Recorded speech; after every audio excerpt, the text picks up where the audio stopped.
¿Ya? Sí, profe. Sí, profe, ahí ya se... Bien, bueno, eso ya nosotros lo habíamos visto, los balances, ¿verdad? Esto también, esto también.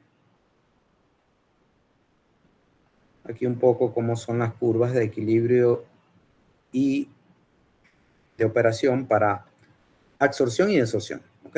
En este caso, absorción, en este caso, desorción. Fíjense que la curva de equilibrio no es una línea recta, sino que es una curva de equilibrio, ¿ok? Difiere un poco de la ley de, bueno, difiere un poco, no, difiere de la ley de Henry. O pudiera ser una ley de Henry corregida. Obviamente las etapas yo las trazo en absorción de este lado y en desorción trazaría las etapas de este lado, ¿ok? Existe absorción en cocorriente también, como les había comentado. Fíjense, esta es la curva de equilibrio, esta es la línea de operación. Como existe el choque, fíjense que la línea prácticamente es perpendicular al de equilibrio, pero nosotros no vamos a entrar en detalles sobre este estudio, ¿ok? Ok. Veamos solventes mínimo, creo que también lo vimos, ¿verdad? El solvente mínimo se toca en un solo punto la línea de operación. Fíjense, esta es una operación normal, esta que está aquí, ¿verdad? Y esta es con solvente mínimo, donde se toca la línea de equilibrio en un solo punto, ¿ok? ¿Lo ven? Ok. Teóricamente posible para una columna infinitamente alta, entonces tendrías que dibujar infinitas etapas. Aquí en este punto tendrías que dibujar infinitas etapas, por eso se dice teóricamente posible, ¿ok? Pero físicamente imposible. Y aquí tenemos una operación imposible, donde se cruzan las líneas, poco solvente para retirar el soluto, ¿ok? Este ejemplo normal, mínimo y imposible. Ok. Como yo les había comentado, el hecho que nosotros podamos determinar, por ejemplo, la cantidad de solvente mínimo, nosotros podemos utilizar, hay ciertas reglas heurísticas que nos permiten utilizar esta línea, ¿ok? Bajo condiciones mínimas. Fíjense que yo tendría un punto de GS, que es el flujo de gas, ¿verdad? LS correspondería al flujo mínimo de líquido, ¿verdad? Y por supuesto que XA1 respecto al líquido, que es la máxima a la salida, la concentración del líquido a la salida, sería el mínimo, ¿ok? Bien. ¿Qué se puede hacer con esto? Bueno, muchas veces, vamos a ver más adelante, este señor se puede multiplicar por un factor de 1.2, 1.5, y tú puedes determinar la cantidad de solvente para separar esta curva de operación de la línea de equilibrio, ¿ok? Aquí lo mismo, se requiere una columna de absorción infinitamente alta. ¿Alguna pregunta sobre esto, muchachos? No, profe, todo chévere. Bien, bueno, vamos con lo demás. Fíjense aquí donde se determinan los puntos de cortes con la línea. Obviamente está fácil. Evidentemente tiene que ser donde cortas la línea de equilibrio, ¿verdad? Aquí, porque si no ya pasas al otro lado. Y a pesar de que esta línea, aquí se forma un conocido como un azeótropo, ¿ok? Pero tu punto mínimo sería este de acá, donde tú estás, en este caso, iniciando la concentración del gas y del líquido de la salida, ¿ok? Fíjense, tú trazarías las etapas de este lado, aquí considerarías un azeótropo y de este otro lado considerarías otra, digamos que aquí se puede dibujar una etapa, ¿ok? Una etapa y media. Entonces, Profe, esas gráficas fueron las que vimos en la clase del martes, ¿no? sí, estoy haciendo un simple repaso de esto. Fino, fino. Porque aquí se ve mucho mejor los dibujos, la broma. Ok. Ok. Fíjense, por ejemplo, La línea normal de operación. Para una operación normal, el flujo de solvente debe ser mayor al mínimo, lo que acabamos de ver. Para establecer estos valores existen reglas heurísticas que consideran parte teórica y parte experimental, que pueden ser utilizadas. Fíjense, tú determinarías tu LS, que es el flujo normal, al pasar LS mínimo hacia este lado. Multiplicaría de un rango que va de 1.2 a 1.5. ¿Okay? Y con eso asegura separar las dos líneas. Hay casos excepcionales donde tú, por ejemplo, puedes colocar 2 veces el flujo mínimo. ¿Okay? Todo va a depender de la economía y el estudio que haga. Bien. Después de determinar el ES, generalmente el flujo mínimo se determina XA1, que sería la concentración del fluido líquido a la salida. ¿Okay? Eso es lo que generalmente se estila. ¿Por qué? Porque tú sabes la entrada, tú sabes la salida del gas, tú sabes el flujo de gas, tú sabes la concentración de entrada del líquido. La única incógnita sería LS y XA1, que son referidos al líquido. ¿Okay? Aquí tenemos un ejercicio. ¿Alguien que lo pueda leer, por favor? ¿Se escucha, profe? ¿Alguien que pueda leer? Dice, contacto de etapa en equilibrio para CO2, aire, agua. Una mezcla gaseosa a una atmósfera de presión absoluta que contiene aire y CO2 se pone en contacto en un mezclador continuo de una sola etapa con agua. Esto a 293 grados Kelvin. Las dos corrientes de salida de gas y líquido alcanzan el equilibrio. El gasto de gas de entrada es 100 kilogramos mol por hora, con una fracción de CO2 de 0.20. El gasto del líquido de entrada es de 300 kilogramos mol de agua por hora. En este caso, hay que calcular las cantidades y composiciones de las fases de salida, suponiendo que el agua no se vaporiza en la fase gaseosa. Okay, vamos a aceptar al que...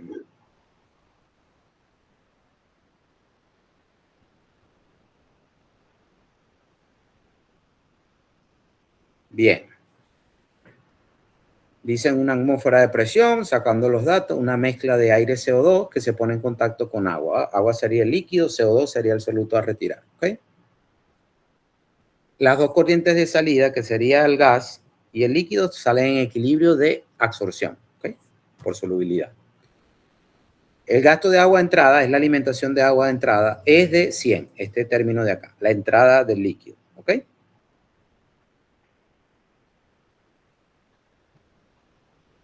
No, ya va, disculpen. El gasto de gas de entrada es de 100, el gas como tal. ¿Ok? El gas que aire con CO2. ¿Ok? Con una fracción mol, ya te dan la fracción mol de entrada del gas de 0.2. El gasto de líquido, el flujo de líquido de entrada es de 300, este que está acá, el agua que voy a utilizar, ¿verdad? Y no te dan la composición. Calcule la composición en las dos fases, suponga que el agua no se vaporiza. Suponer que el agua no se vaporiza es que por calor de dilución no hay transferencia de agua de aquí hacia el gas. Eso es lo que indica eso.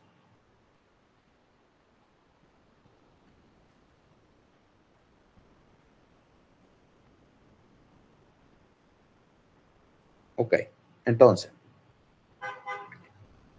respecto a, nos están pidiendo este flujo de salida, esta concentración de salida, este flujo de salida y esta concentración de salida. ¿Ok? Bien.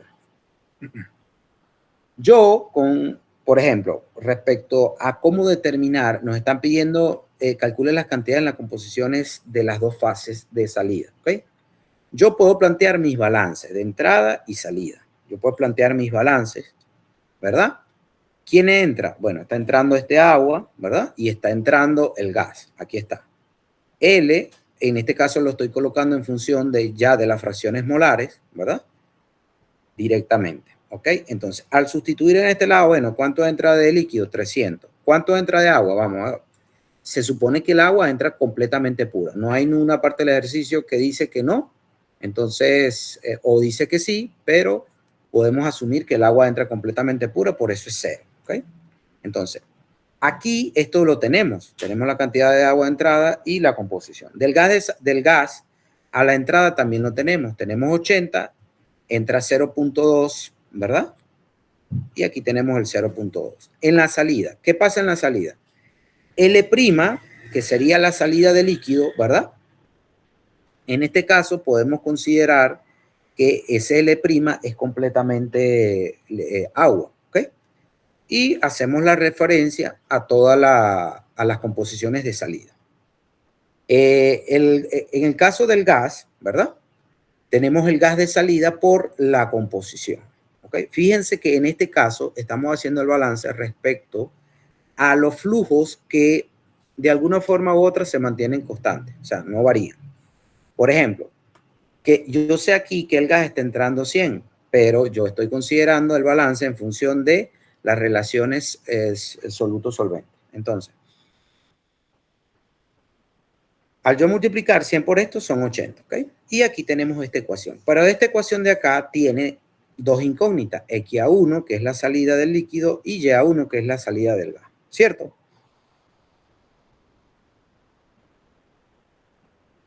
Ok.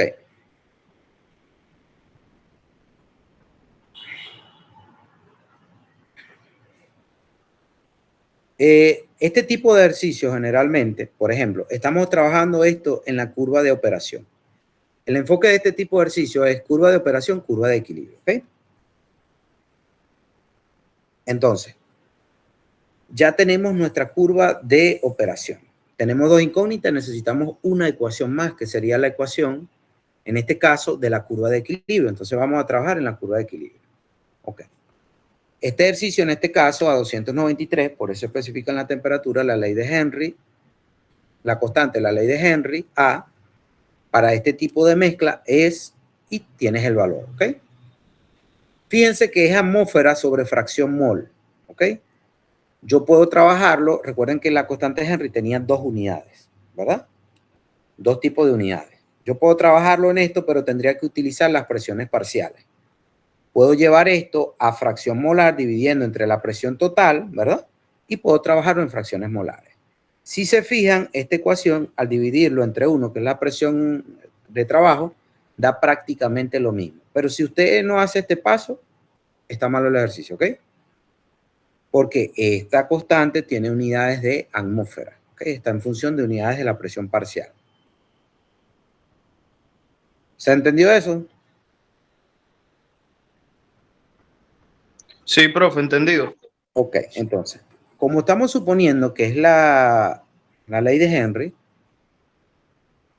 eso es una línea recta, que es esta que está acá, ¿ok? Entonces, a la salida, estos dos señores van a estar en equilibrio, YA1 y XA1, ¿ok? Entonces, sustituyo H', que es la constante de Henry, y tengo mi ecuación, mi segunda ecuación, que tiene las mismas incógnitas que esta ecuación de acá, ¿ok? Al tener la misma incógnita, bueno, tengo un sistema de dos ecuaciones con dos incógnitas, ¿ok? Se resuelve sin problema, fácil, sustituyendo esta en aquella o aquella en esta, ¿ok? Y estos son los valores que deben obtener. ¿Alguna pregunta?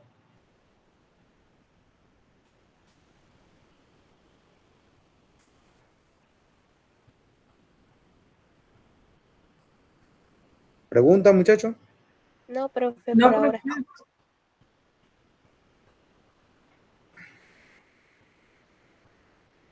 Ok.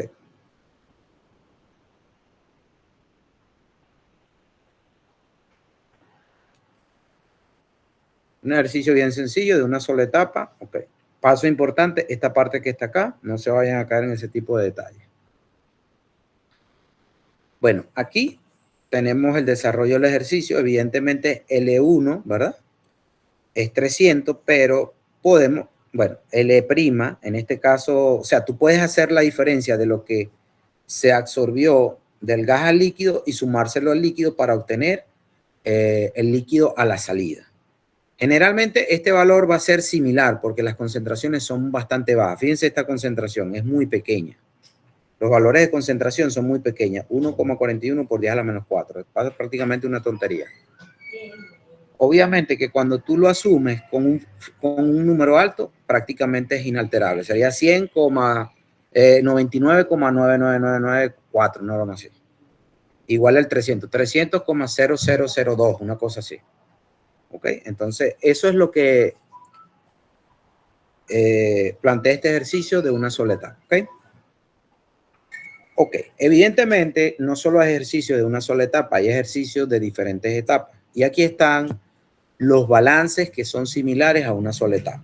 ¿Ok? No se los voy a demostrar nuevamente, simplemente plantear el balance general, ¿verdad? Y el balance para n etapas. El balance general está planteado con la línea roja y el balance para n cantidad de etapas interno está planteado con la línea azul, ¿ok? Con estos dos balances, ¿verdad?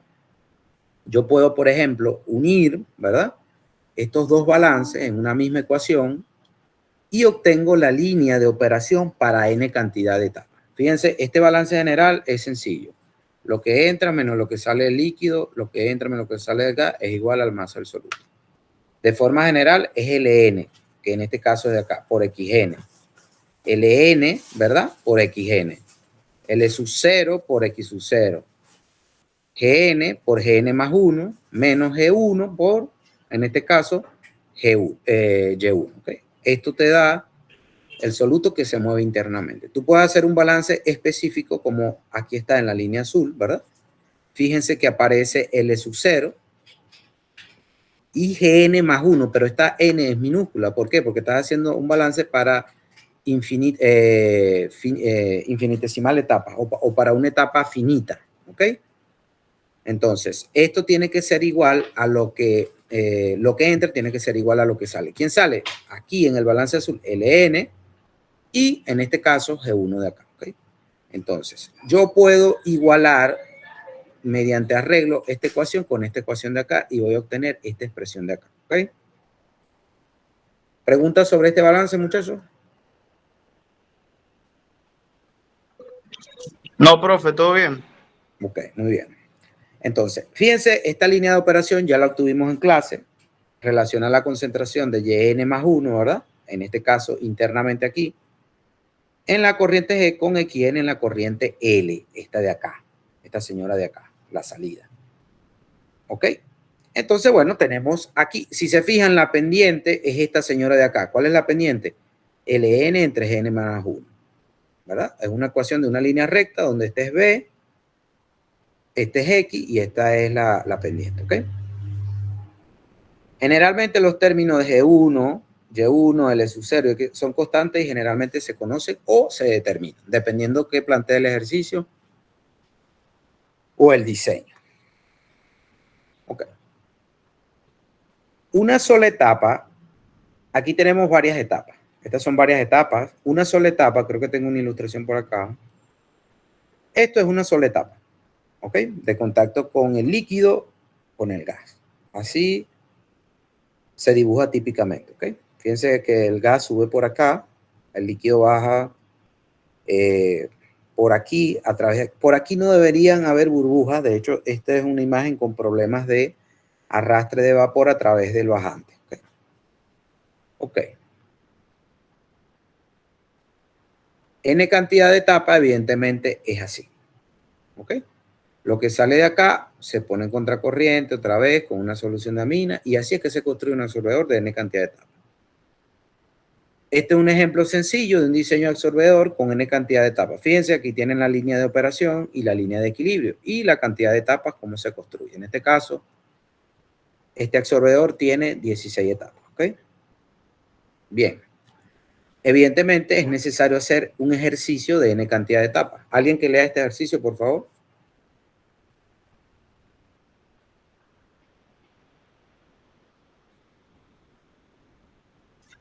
¿Se escucha, Absorción de profe? agua. Ahora Bueno, sí. Ok. Ejemplo 10.3.2. Absorción de A en una torre con etapas a contracorriente. Se desea absorber 90% de A de un gas que contiene 1% de mol de A en B en una torre de etapas a contracorriente. El flujo gaseoso total de entrada a la torre es 30 kilogramos mol por hora y la entrada total de flujo de C que se usará para absorber A es 90 kilogramos de agua por hora. El proceso operará isotérmicamente a 300 Kelvin o 80 grados Fahrenheit. y a presión total de 101.3 kilopascal, o que es lo mismo, una atmósfera. La relación de equilibrio para A en el gas líquido es YA igual a 2.53 XA. ¿Qué pasó, profe? Ya. Ajá. Y bueno, finalmente dice, determine el número de etapas teóricas requeridas para esta separación y comienza la resolución. Ok, este ejercicio es gráfico, ¿ok? ¿Qué quiere decir gráfico? Que tú para determinar la cantidad de etapas necesitas dibujar la línea de operación y la línea de equilibrio, ¿ok? Eso es lo que está pidiendo el ejercicio. Usted va a comenzar tiene que plantear la línea de operación y la línea de equilibrio y dibujar la cantidad de etapas. Bien. Ajá. Entonces, ¿cuál es la pregunta primero? Bueno, ¿cuál es la línea de operación? Bueno, la línea de operación es la que se obtiene a través de los balances, que fue la que obtuvimos anteriormente, esta de acá, ¿verdad? Bueno, yo no voy a hacer otra vez los balances, simplemente me traigo la línea del balance y veo qué variables tengo y qué variables no tengo. ¿Por qué? Porque yo puedo construirlo. Si yo tengo este término, ¿verdad? Este término de acá, que es B, tengo Ln y tengo Gn más 1, yo le puedo dar valores a X, obtengo valores de Y y hago una línea recta, ¿ok? Recuerden que con dos puntos C forma una línea recta. Entonces, yo voy a trabajar en función prácticamente de esta ecuación que está acá, ¿verdad? Para la línea de operación. Ojo, estoy hablando para la línea de operación. ¿Qué es clave aquí? Saber identificar quién entra, quién sale y a quién le corresponde cada término. Por ejemplo, entrada, Gn más 1, que está acá, Gn más 1, ¿verdad? Y la concentración. Nos están diciendo este gas y está entrando a esta concentración, ¿verdad? Salida, G1 y Ya1. Okay. El líquido, en este caso son 90, una concentración de 0, ¿verdad? Y va a salir XAN, LN. ¿Okay? Entonces, si se fijan, por ejemplo, en esta ecuación, G1, ¿tendré G1?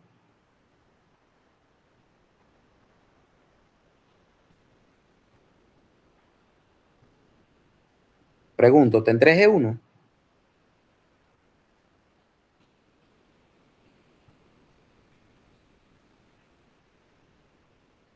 Muchachos. ¿Me escucha, profe? Sí, te escucho. Son los 30 mol, ¿no? Del flujo gaseoso. Sí, pero fíjate que esta está planteada en función de fracciones, es decir, que no está planteada en función de términos de relación solvente. Entonces, ¿qué pasa? Como es en fracción, tú debes considerar cuánto de gas pasó del soluto, del gas hacia el líquido. Y el ejercicio te está dando un dato. Se desea absorber el 90% de A. ¿Verdad? Entonces, fácil. Yo agarro y digo, bueno, como voy a absorber el 90%, ¿qué quiere decir? Que el 10%, ¿verdad? Es lo que va a permanecer en G1 y es esto que están viendo acá. ¿Ok? Si tú multiplicas en este caso, no, disculpen. Ellos te están diciendo que se va a absorber el 90%. Yo lo que puedo hacer es inicialmente determinar cuánto de soluto tengo en la alimentación, ¿verdad? Porque tengo la concentración de alimentación y tengo el flujo de gas. Entonces, al multiplicarlo, yo voy a obtener la cantidad de soluto en la entrada. Pero el ejercicio me está diciendo, mira, hey, voy a absorber 90%. Yo quiero la cantidad de etapas para absorber 90. Bueno, sería 10 menos 90 entre 100, que sería aproximadamente, en este caso, un remanente de 10% es lo que va a quedar en el gas. ¿Ok? Un 10% de este soluto de acá que ingresó es el que va a permanecer en el gas. El resto es lo que se va en absorción. Entonces, ¿cuánto es el 10%? Esto de acá. Entonces, ¿cuánto sería G1? G1 sería la sumatoria de 30 más este término de acá. ¿Ok? ¿Sí lo vieron? Sí, profe, entendido. Bien. Entonces, la cantidad de soluto, o sea, el ejercicio ya allí prácticamente se deshace porque la cantidad de soluto que va a pasar al líquido sería la diferencia de 0.3 menos 0.03, que es lo que va a absorber el líquido. Entonces ya tendrías LN, sería 90 más esa diferencia. Y es esto que está acá, ¿ok? Estos balances que están viendo acá. Por ejemplo, G1 es 30 menos 0.3 más el 0.03 remanente. Te debe dar que G1, este de acá, es 29,73, ¿ok?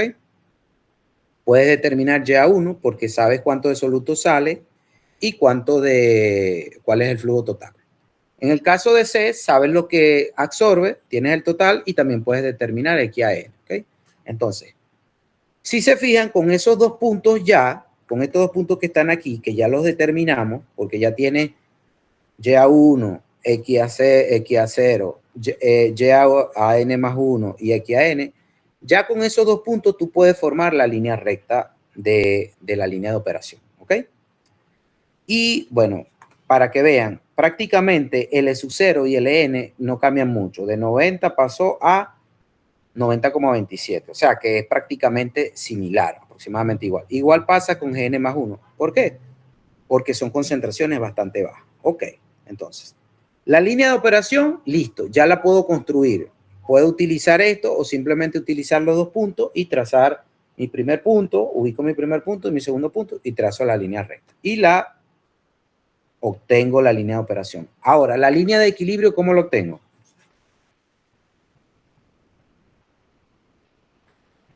¿Cómo obtengo la línea de equilibrio?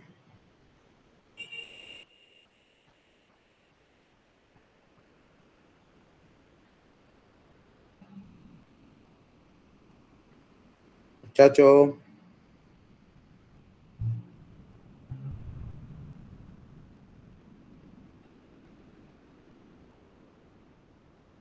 Muchacho.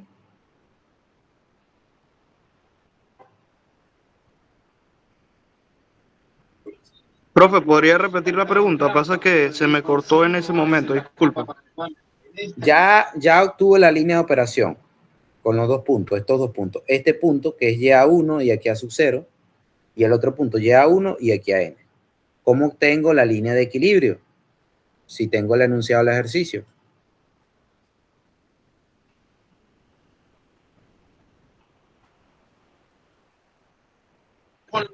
Podría ser utilizando la solubilidad en este caso de la sustancia.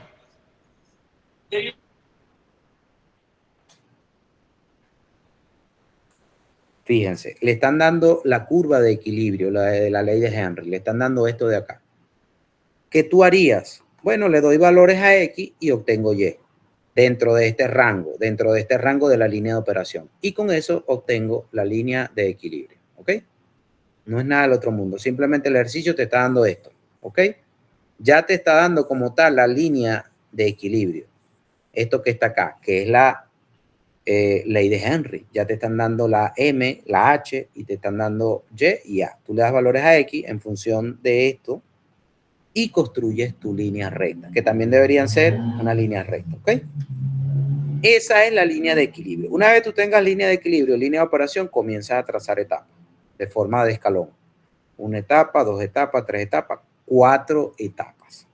Este ejercicio, para lograr estas especificaciones que determinamos, ese sistema necesita no, disculpen, es este de aquí.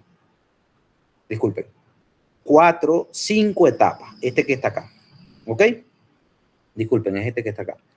Este ejercicio, entonces, necesitas para lograr esos contenidos aproximadamente 5 etapas. Este es el método gráfico, ¿ok? Este es el método gráfico. ¿Alguna pregunta, muchachos?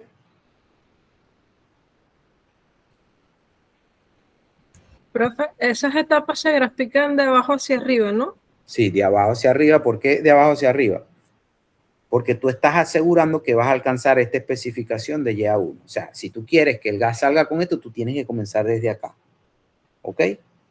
Obviamente, si aquí te da 5,2 etapas, tú para ir seguro que vas a lograr la separación y como quieres menos cantidad, bueno, le doy 6 etapas y voy seguro. Teóricamente hablando, ¿no? Porque recuerden que unas son las etapas teóricas y otras son las etapas reales. Estas etapas teóricas en la realidad son 4 etapas reales. ¿Por qué? Porque tienes que garantizar el equilibrio líquido-vapor en esta etapa. Es lo que yo les expliqué una vez en clase, no recuerdo cuándo, pero una etapa teórica equivale a varias reales.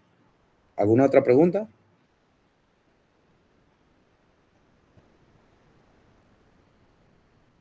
No, profe. Ok. Entonces ya tenemos el método gráfico, ¿verdad? Tenemos el método analítico para simple etapa y varias etapas. Ahora vamos al método analítico. Fíjense el método analítico. El método analítico utiliza algo bien importante. Es la relación. Fíjense que aquí está una pendiente, ¿verdad? Esta pendiente de acá de la línea de operación y utiliza la pendiente de la línea de equilibrio. ¿Ok? Este es el método analítico. ¿Ok? Cuando alguien que lea eso, por favor. Determinación de las etapas teóricas por el método analítico. Cuando las velocidades de flujo V y L en proceso a contracorriente son prácticamente constantes, la ecuación de la línea de operación es una línea recta. Si la línea de equilibrio también es una línea recta para el intervalo de la concentración considerada. Mediante expresiones analíticas se pueden obtener ecuaciones que permitan predecir el número de etapas para un proceso contracorriente. Ok, es bien importante entonces que para los procesos de una línea recta, tanto para la concentración para la línea de operación como la línea de equilibrio, yo puedo desarrollar un método analítico. Y ese método analítico se basa en estos balances que están acá. Fíjense, aquí está el balance. Vean. Haces el mismo balance general, ¿verdad? Pero haces un balance específico. Igualas el balance general, esta expresión de acá, con el balance específico, ¿verdad? Con esta expresión de acá, igualas, ¿verdad? Y consideras constantes L y G, ¿ok? Vas a considerar constantes L y G. Fíjense que acá yo estoy igualando estas dos ecuaciones porque precisamente ellas son iguales a la cantidad de soluto que se mueve entre su frontera, ¿ok? Por eso es que yo igualo estas dos ecuaciones. Yo igualo esas dos ecuaciones, ¿verdad? Y al yo igualar esas dos ecuaciones, de alguna, la reordeno, ¿verdad? Y obtengo estas expresiones que están viendo acá. ¿Alguna pregunta sobre esto?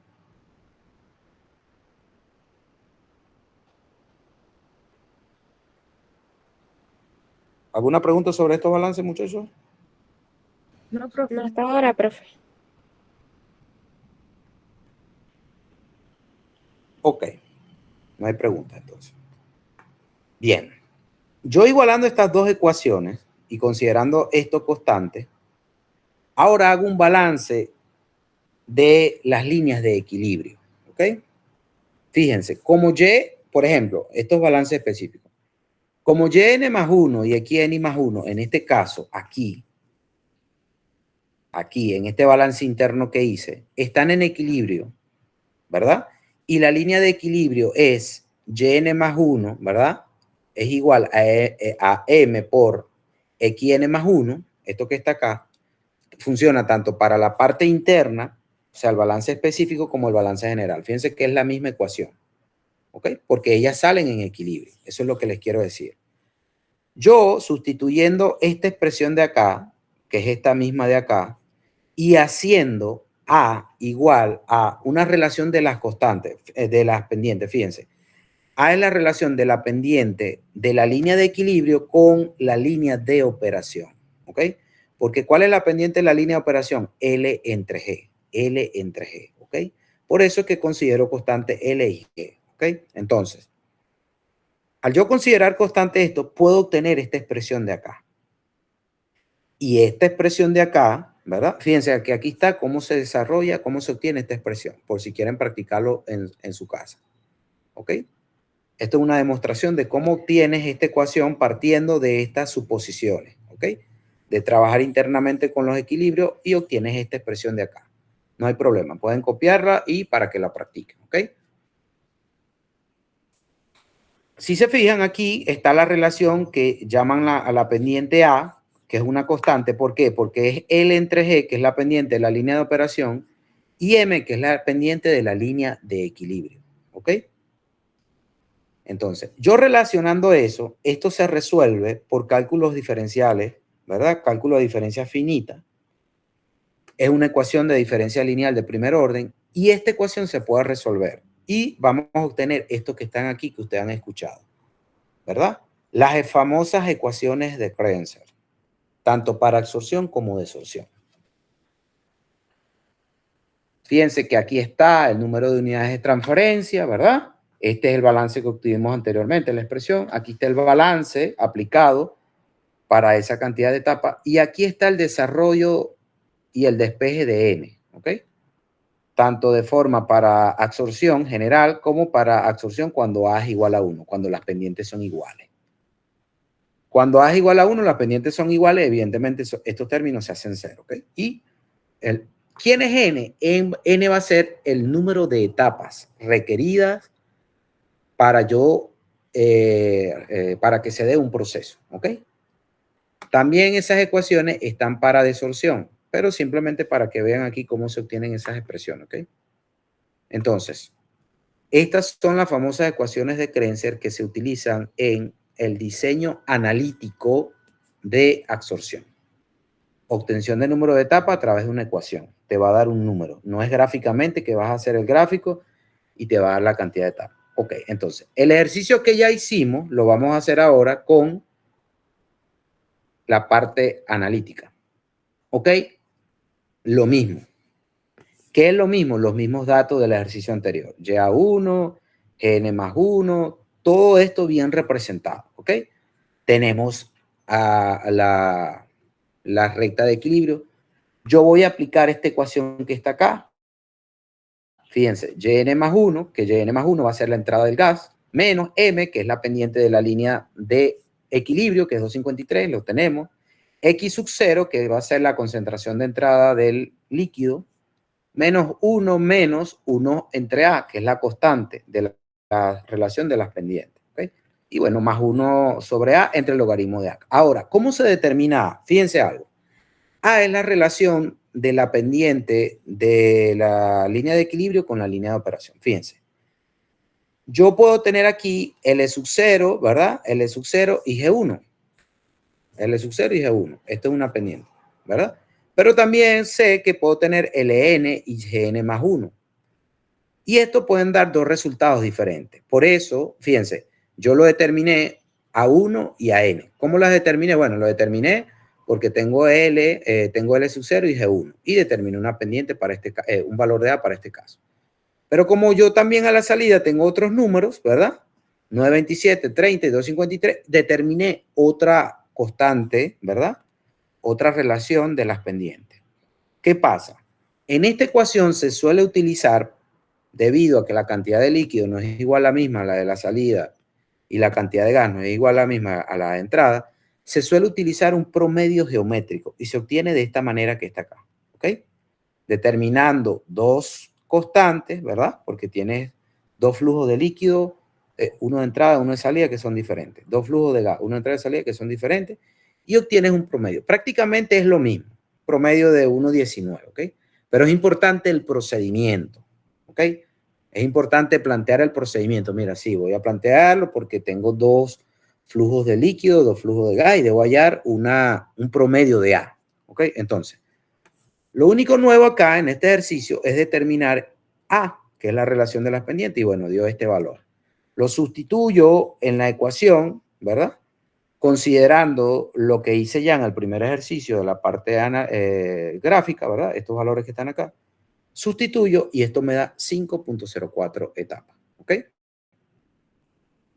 Da lo mismo que el método gráfico que teníamos acá, que daba prácticamente 5 y algo de etapas. ¿Okay? Gráficamente dio 5 y un poquito más de una etapa. Y aquí analíticamente te está dando 5,04 etapas. Es decir, se demuestra que este método analítico es consistente con un método gráfico. ¿Ok? ¿Pregunta?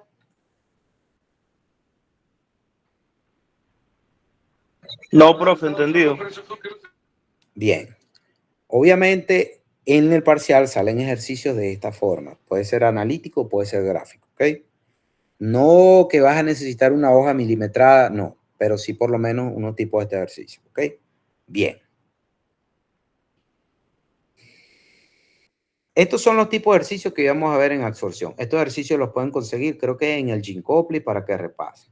Yo tomé los ejercicios tal cual porque no es el fuerte de esta materia. El fuerte de esta materia es cómo trabajar tratamiento de gas a través de absorción, ¿ok? Las aminas, qué equipos utiliza, cómo los diseña. Vamos a tener una clase de diseño la semana que viene. Y entonces todo eso, pero la parte de absorción la abordo con este tipo de ejercicio sencillo porque es la base de esto. ¿Ok? Bien. Vamos a ver ahora una parte que es las características de los empaques. ¿Qué son los empaques? Primero, los empaques son estos. Yo tengo una torre, ¿verdad? Fíjense, estos son los tipos de empaques. Estos son empaques estructurados, ¿verdad? Y aquí tenemos como al azar empaques no estructurados. Esos empaques no estructurados tienen esta forma, generalmente. Fíjense las formas que tienen.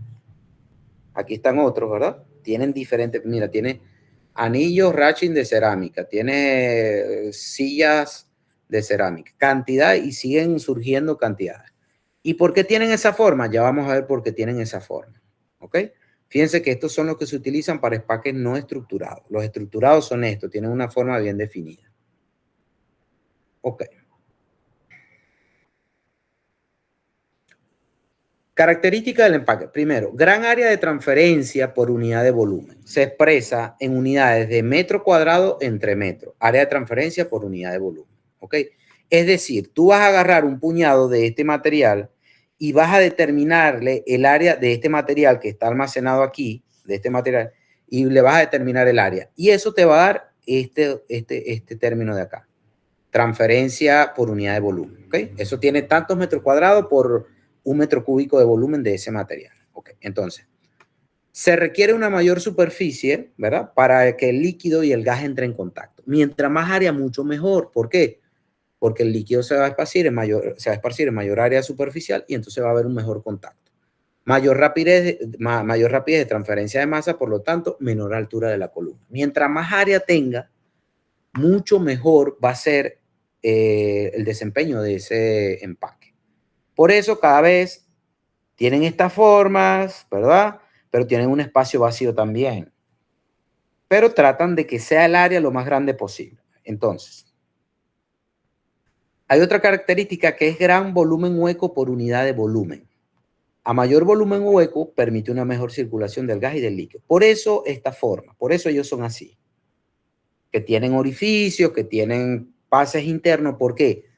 Porque tú debes de tratar de reducir la caída de presión y que el fluido pueda ingresar fácilmente a través de él. Por eso es que son ahuecados. Y se utiliza gran volumen hueco por unidad de volumen. A mayor volumen hueco permite una mejor circulación del gas y del líquido. ¿Okay? No va a ofrecer tanto resistencia. Densidad de empaque. Es decir, tú vas a depositarlo aquí.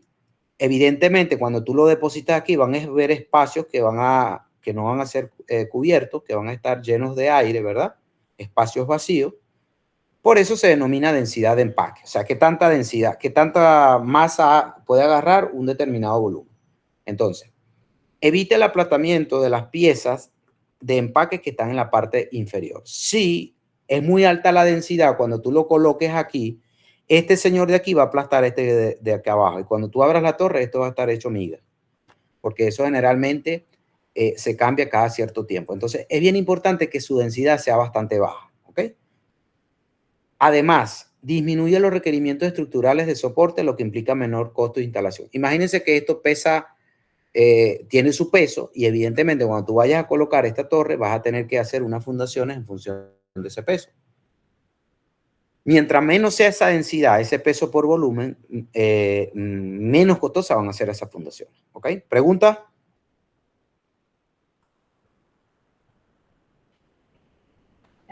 No, profe, entendido. No, Bien. profe. Ok, continuamos por aquí. Estas son las unidades de transferencia que prácticamente es esto mismo que vimos de forma analítica, ¿verdad? Esto, N representa es la cantidad de etapas, que son el número de unidades de transferencia, generalmente, pero yo no me voy a detener en eso. Efecto del tamaño de empaque. Esto sí es bien importante. Tamaño de empaque muy pequeño. Si es muy pequeño, va a ser difícil el paso de gas, incrementa la caída de presión y por tanto incrementan los costos de operación. Por eso no pueden ser muy pequeños. ¿Ok? Y si son muy grandes, el gas va a circular de forma fácil. Fino, voy a solucionar un problema. Sin embargo, se va a reducir el área de transferencia, ¿ok? Porque son muy grandes. Y vas a tener menos área de transferencia o de contacto. Por lo tanto, la columna requiere de una mayor altura, y mayor diámetro. Ese es el problema del tamaño de los empaques. Entonces tiene que haber un valor intermedio, ¿ok? Fíjense, bueno, aquí está una representación de esto, ya lo vimos. Estos son los empaques, pueden haber estructurado, no estructurado. Ok. ¿Qué hora es? 7:49. Ok. Vamos a esto. En los diseños de absorbedores, estos benditos empaques ofrecen una resistencia, ¿ok? Resistencia al movimiento del líquido. Y se conocen dos tipos. Hay una estática y una dinámica. La estática. El líquido permanece en forma de empaque, en el empaque en forma de laguna, así como está ilustrado acá. Es que el líquido que va circulando, cuando esto es muy tupido, forma lagunas, ¿ok? Y una retención dinámica, el líquido que está en circulación en la columna. Incluso hay una retención dinámica, ¿ok? Entonces, la retención total sería la sumatoria de la retención estática más la dinámica, ¿ok? Hay una resistencia al movimiento del líquido o del gas. En este caso en particular del líquido, ¿ok? Entonces, por ello, tenemos estas famosas curvas de inundación, ¿ok? Las famosas curvas de inundación, que es estas que están acá. ¿Ok? Fíjense que de este lado yo tengo el logaritmo del diferencial de presión por la altura. Ya, muchachos, dame un momento. ¿Aló? ¿Sí? ¿Quién habla? ¿Quién habla por ahí? ¿Qué pasó, Miguel? Cuéntame.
Regrese por aquí.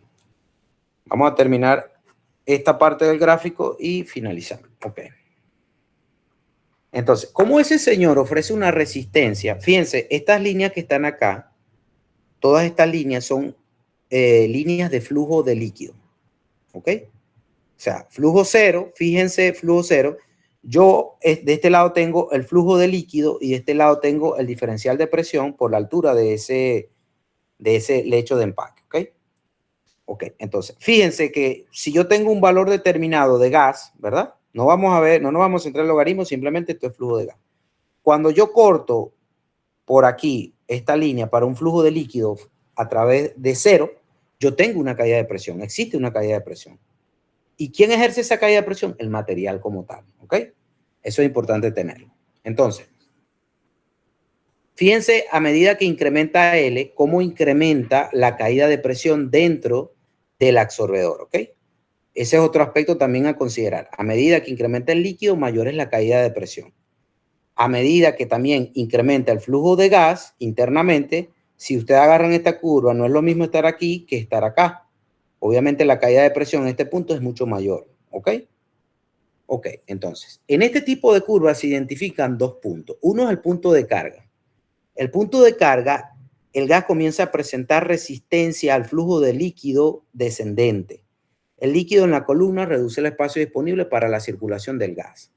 Es esto que está acá, que se identifica aquí, cuando ya esto se comienza como a formar una línea recta perpendicular al eje X, que en este caso el flujo de gas, es lo que se conoce como punto de carga, ¿ok? La caída de presión comienza a desviarse de una línea recta. O sea, ya no es así, sino que comienza a desviarse. Este punto es difícil de identificar, teóricamente y físicamente hablando. Por eso hay otro punto que se conoce como punto de inundación. Hay secciones en la columna completamente llenas de líquido y el gas circula en forma de burbujas en el líquido. La caída de presión incrementa mucho más, las burbujas disminuyen el área de transferencia de masa, ¿ok? Ese punto de inundación se conoce como que la caída, fíjense, si usted agarra este punto de acá respecto a esta línea y chocan acá, la caída de presión es demasiado alta para un cambio de flujo bastante pequeño. Este punto se conoce como inundación. ¿Qué nos permite a nosotros ese punto? Si tú sabes identificar el punto de inundación, tú puedes multiplicar, por ejemplo, yo no quiero trabajar en este punto. Bueno, yo multiplico, yo sé que el punto de inundación es 5. Yo multiplico por un valor más bajo del punto de inundación, el flujo de líquido. Y obtendría un flujo de líquido que me ubicaría de pronto en la línea por acá y un flujo de gas. Y no trabajaría en condiciones de inundación ni en punto de carga. ¿Por qué?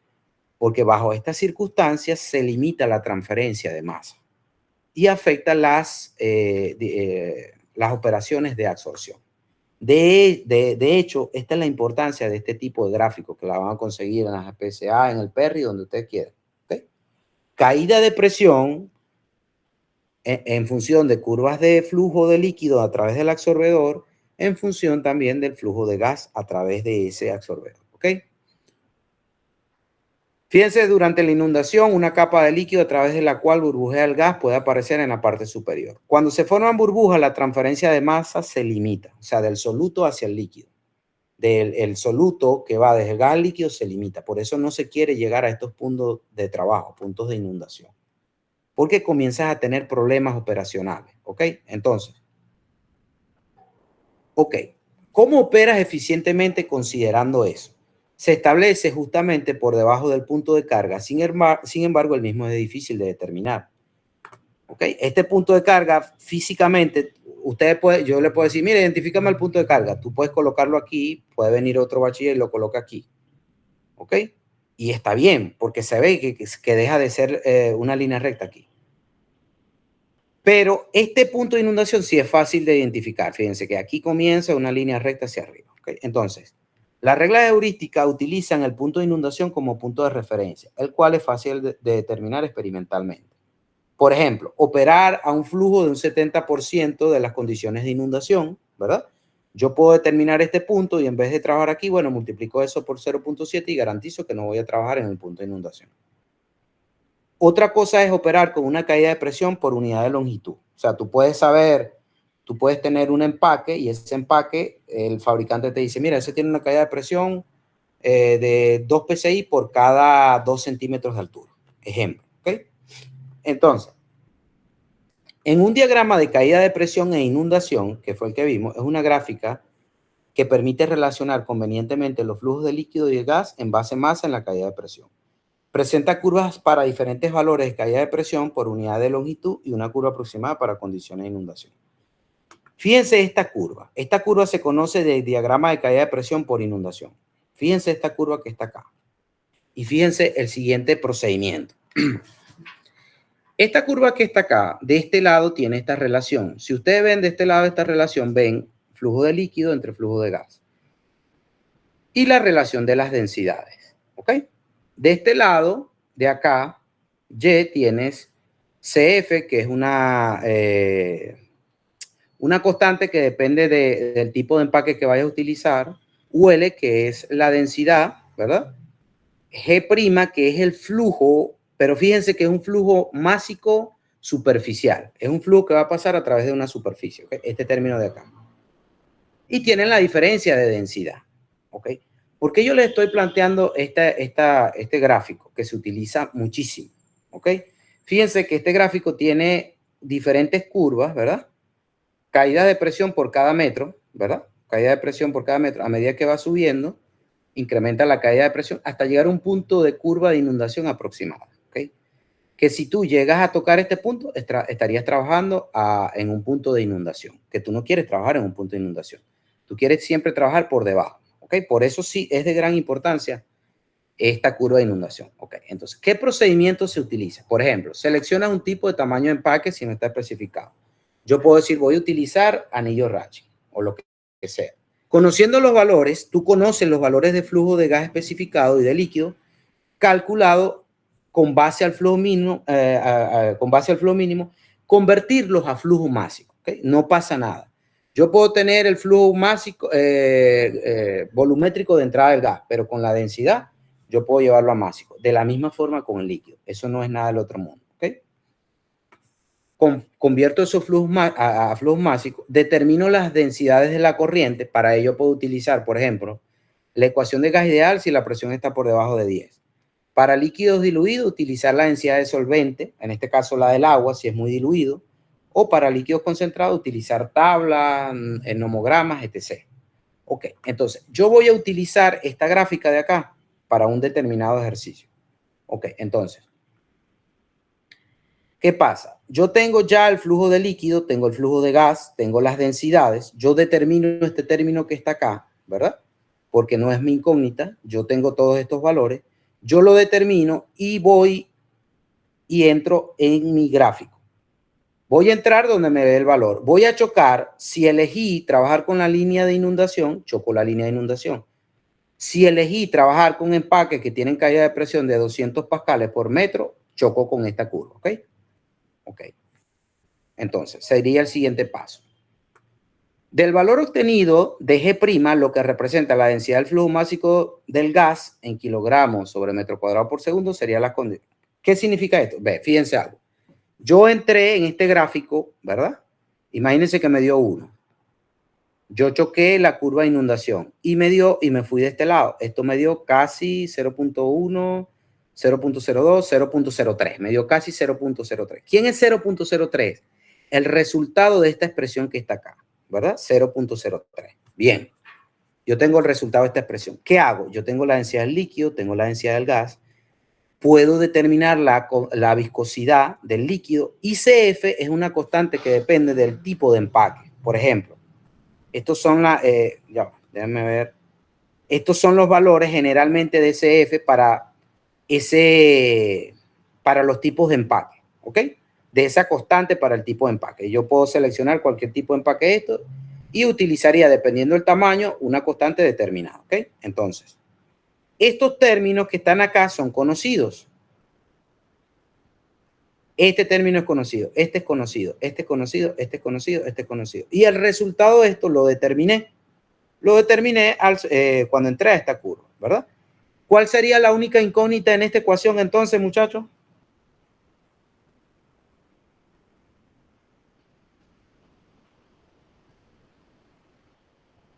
Muchachos, ¿cuál sería la única incógnita en la ecuación?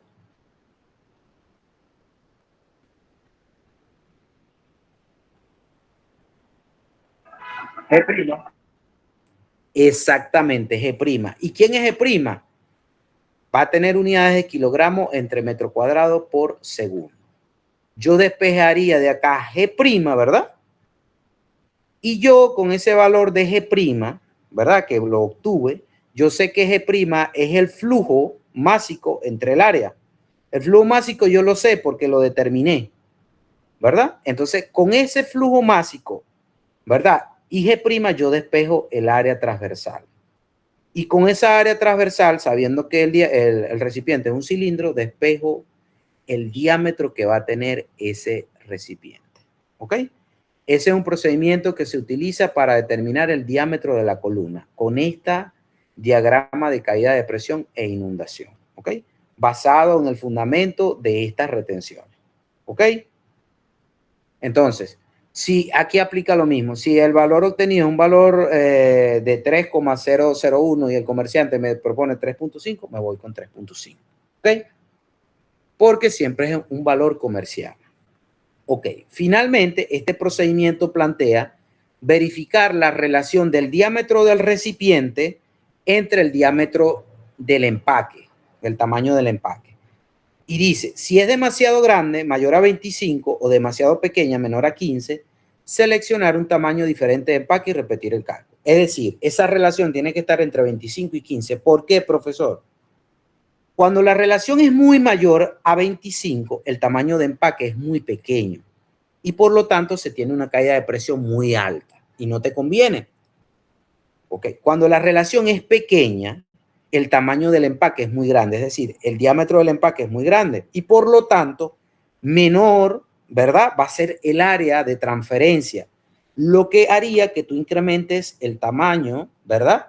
Del absorbedor. Para estos casos, el flujo de líquido tiende a irse hacia los lados y ser más irregular. Ese es el problema de eso. O sea, una vez que tú determinas el área, debes compararlo, el diámetro, debes compararlo con el tamaño de empaque. ¿Ok? Ahora, en esta curva existen dos maneras de trabajar. Una, que yo voy, choco aquí, ¿verdad? Y leo aquí y determino y sé que no voy a tener inundación. ¿Por qué? Porque no choqué la curva de inundación, ¿verdad? Esa sería la primera forma de trabajar. La otra forma de trabajar es que yo con el término este venga y choque la curva de inundación. ¿Y qué voy a obtener aquí? Voy a obtener, ¿verdad? Un valor de G' cuando haga el despeje de acá, pero a curva de inundación y yo no voy a trabajar en inundación. ¿Qué haría? Este procedimiento plantea que usted puede multiplicar ese valor de G', en vez de trabajar con ese valor de G', trabaje con el 0.7 de ese valor de G'. ¿Por qué? Porque vino a la curva y chocó con la curva de inundación.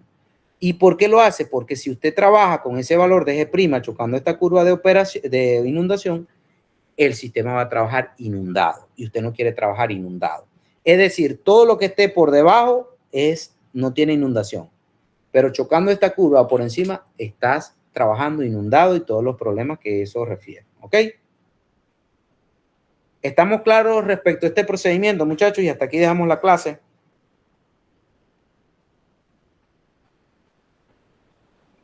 Sí, profesor, entendido.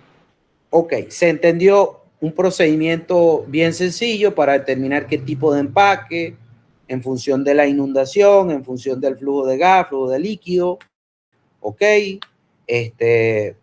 puedes tú trabajar de manera segura determinando el diámetro de una columna sin ningún. Este es un tipo de procedimiento para determinar ese diámetro. ¿Okay?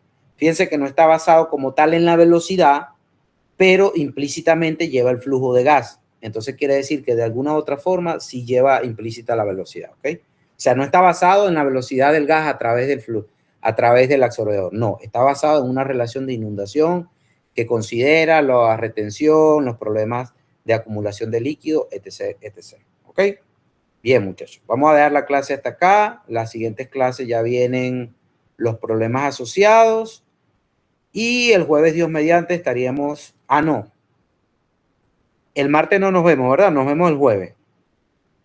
Exacto, profe. ¿Nos veríamos el jueves como online o presencial? No, el jueves online. El parcial quedó, si mal no recuerdo, vamos a ver cómo nos vemos. El parcial quedó para el 26. Nos veríamos el jueves y el martes. Deberíamos terminar el martes.